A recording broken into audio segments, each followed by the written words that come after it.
आज हम हैं डॉक्टर पवनप्रीत कौर के साथ ऑल इंडिया रैंक 42 AIPGT 2020। तो डॉक्टर, क्या आप शेयर करना चाहेंगे कुछ टिप्स जो स्टूडेंट्स प्रिपेयर कर रहे हैं, दो students who are preparing for the exam? आपने अपनी तैयारी कैसे शुरू करी थी, कौन सी बुक्स फॉलो करी थी, ये सब? तो पहले तो सबसे ऐसा है कि जैसे अब तो धीरे धीरे एग्ज़ाम का लेवल बढ़ता जा रहा है ना, तो सबसे पहले तो तुम पुराने पेपर्स में जाओ। जितने भी पुराने 7-8 साल के तुमको पेपर मिल रहे हैं तो तुमको उससे देखने को मिलेगा कि क्या अब एग्ज़ाम का लेवल है, अब कैसे बढ़ता जा रहा है, तुमको किस लेवल तक की तैयारी करनी है। जैसे अभी 2019 से तो एग्ज़ाम का लेवल हमेशा अपग्रेड होता जा रहा है। अब जैसे सेशन रीजन ज़्यादा आने लगे हैं, क्वेश्चन अब सीधे क्वेश्चन कम आते हैं ना, तो तुमको तैयारी भी उसी हिसाब से ही अब करनी पड़ेगी।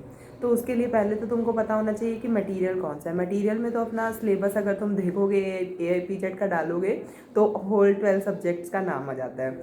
तो अब तुम एक साल में, जैसे ज़्यादातर बच्चे जो है इंटर्नशिप में तैयारी शुरू करते हैं, वैसे तो अब 3rd ईयर फाइनल ईयर से भी बच्चे करने लगे हैं, पर ज़्यादातर जो हैं जो 12 सब्जेक्ट का नाम आएगा, तो अब तुम एक साल में तुमको इतना सारा तैयार करना है। तो उसके लिए पहले तो तुम्हारे पास बुक्स होनी चाहिए कि कौन कौन सी बुक से तुम करोगे, क्योंकि हर चीज़ को तुम टेक्स्ट बुक से नहीं पढ़ पाओगे ना। तो उसके लिए सबसे पहले सक्सेस लेनी चाहिए मेरे हिसाब से, और टर्निंग पॉइंट लेनी चाहिए। जब मैंने शुरू किया था तो सबसे पहले ये 2 बुक ही ली थी, सक्सेस एंड टर्निंग पॉइंट। क्योंकि सक्सेस में क्या है कि सारा होम्योपैथिक पोर्शन दिया हुआ है। सक्सेस की वॉल्यूम 1, उसमें सारा होम्योपैथिक पोर्शन दिया हुआ है अच्छे से। सारे सब्जेक्ट्स को अच्छे से उन्होंने किया हुआ है। सारे क्वेश्चंस भी हैं, पुराने पेपर के भी 20 सेट क्वेश्चंस का है। अभी जो करंट वाले पेपर हैं, जैसे 2020 का और 2021 का, वो उसमें नहीं अवेलेबल होएगा, तो वो तो तुमको ऑनलाइन कहीं से भी मिल जाएगा ना। तो पहले तो जो उसमें से पुराने पेपर वाले सेट है उसको तुम 4-5 बार देख जाओ, एकदम अच्छे से वो सारे पेपर्स को देखो, ताकि तुमको सारा पता लगे कि क्या क्या क्वेश्चन आ रहे हैं, ठीक है। फिर होम्योपैथिक पोर्शन क्योंकि ईजी है थोड़ा ना पढ़ना। होम्योपैथिक पोर्शन क्या है, स्कोरिंग भी है, कि अगर तुम उसको कर लोगे ना एक बार, तो उसमें से तुम्हारे नंबर कहीं नहीं जाने हैं। एलाइड तो ऐसा होता है कि रैंक आने के लिए ज़रूरी है कि अगर तुमको और अच्छी रैंक चाहिए तो तुमको एलाइड पोर्शन और अच्छे से करना पड़ेगा। लेकिन एक बार तो पास होना ज़रूरी है ना, तो पास होने के लिए तो होम्योपैथिक पोर्शन ही अच्छा होना चाहिए। तो होम्योपैथिक में LN से तो डायरेक्ट क्वेश्चन आते हैं, तो LN तो लाइन टू लाइन होनी चाहिए। तो LN ऐसे है कि LN लाइन टू लाइन होनी चाहिए, तो वो नहीं हो पाता है ना। तुम एक बार पढ़ोगे तो वो इतनी चीज़ें नहीं रिटेन रह पाती हैं, क्योंकि किसी भी लाइन से, इवन अब तो ब्रैकेट में जो लिखे हुए हैं पॉइंट्स, उससे भी क्वेश्चन आने लगे हैं। तो उसके लिए फर्स्ट तो है कि तुमको जो भी तुम्हारा स्टडी ग्रुप बना हुआ है उसमें तुम डिस्कशन करो, तो क्योंकि डिस्कशन से ही LN याद होगी। और सेकंड, उसके लिए तुम क्रैक द एंट्रेंस बुक आती है, वो ले सकते हो।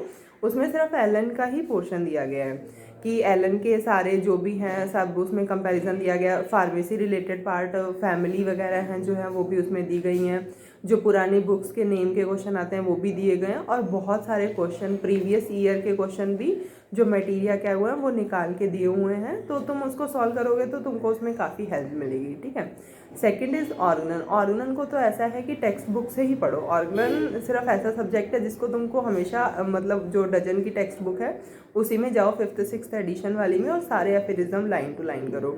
उसके साथ में तुमको उसका सक्सेस का पोर्शन पढ़ना है, और टर्निंग पॉइंट में जो ऑर्गनन का पोर्शन दिया हुआ है वो पढ़ना है। और जो ऑर्गनन में स्टार्टिंग का पोर्शन जो अपने छोड़ देते हैं जनरली, प्रीफेस जो और जो इंट्रोडक्शन है, उसमें से भी बहुत सारे क्वेश्चंस आते हैं। तो इंट्रोडक्शन को भी दोबारा ऑर्गनन की बुक में से पढ़ो, प्रीफेस जो पार्ट है उसको भी दोबारा पढ़ो, ठीक है। फिर फार्मेसी तो बहुत इजीली कवर हो जाता है, बहुत छोटा सा सब्जेक्ट है। और कुछ फार्मेसी का पोर्शन तुम LN के साथ में भी कवर कर सकते हो। जैसे हर मेडिसिन के साथ में तुम लिख लो उसकी कौन सी फैमिली है, कौन सी क्लास से वो प्रूव हो रही है, और कौन सी क्लास के अंडर उसकी प्रिपरेशन हो रही है, कौन उसको प्रूव किया है ना। तो कुछ पोर्शन तो उसी में ही हो जाएगा।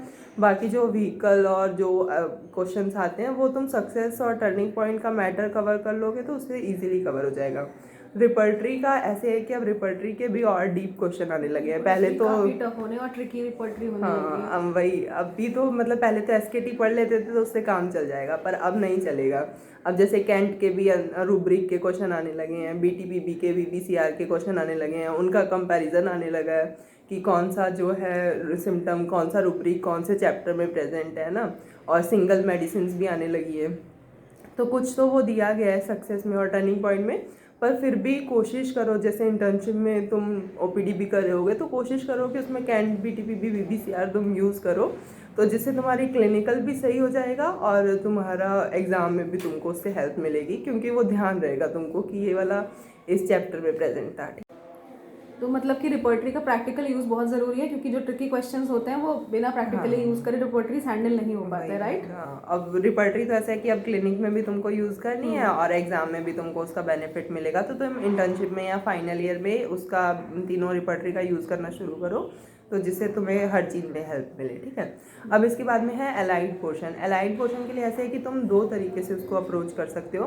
फर्स्ट इज जो छोटे छोटे सब्जेक्ट हैं, जैसे गाइनी ऑप्स हो गया, एफएमटी होगी, पीएसएम हो गया, ठीक है। इसमें से जैसे हर सब्जेक्ट में से 4-5 क्वेश्चन आ जाते हैं, तो तुम उनको अलग से पहले तैयार कर लो एक साइड, मतलब तुम अलाइड में ये सब सब्जेक्ट चलाते रहो और एक साइड में तुम फिजियोपैथो और मेडिसिन चलाते रहो, कि कोई भी एक सिस्टम उठा लिया, कोई जैसे स्टार्टिंग में तुमने रेस्पिरेटरी सिस्टम उठा लिया तो उसको थोड़ा एनाटॉमी से पढ़ लिया, उसका फिजियो का जो पोर्शन है उसका फिजियो का पोर्शन पढ़ लिया, ठीक है। फिर उसको सर्जरी से और पीओएम से पढ़ लिया, तो तुम्हारे चेन के रूप में भी वो तुमको याद होता रहेगा, एक दूसरे सब्जेक्ट से कोरिलेट भी होता रहेगा। ऐसे याद करो, फिर उसके पीजी प्लस से क्वेश्चन सॉल्व कर सकते हो तुम, ठीक है। पीजी प्लस से क्वेश्चन सॉल्व करो एंड ऐसे हो जाएगा। उसको भी एक दूसरे के साथ में डिस्कशन करो, जितना डिस्कशन करोगे ना तुमको उतना ही बेनिफिट मिलेगा तैयारी के टाइम पे, क्योंकि ये चीज़ें अपने पढ़ तो लेते हैं, अब इतना सारा तुम पढ़ लोगे लेकिन उसको रिटेन तुम तभी रख पाओगे जब तुम उसको रिवाइज़ करोगे। कम से कम मिनिमम 3-4 टाइम्स तो तुमको रिवाइज़ करना पड़ेगा, जो तुमको चीज़ें याद रहें, क्योंकि 1-2 बार पढ़ने से तो चीज़ें बिल्कुल मतलब याद भी नहीं रहती हैं। थर्ड टाइम जब तुम पढ़ना शुरू करोगे तो वो चीज़ें एक दूसरे से कनेक्ट होंगी, तो तुमको उसका पूरा बेनिफिट मिल जाएगा। Okay, thank you. Okay, thank you doctor Pawanpreet Kaur.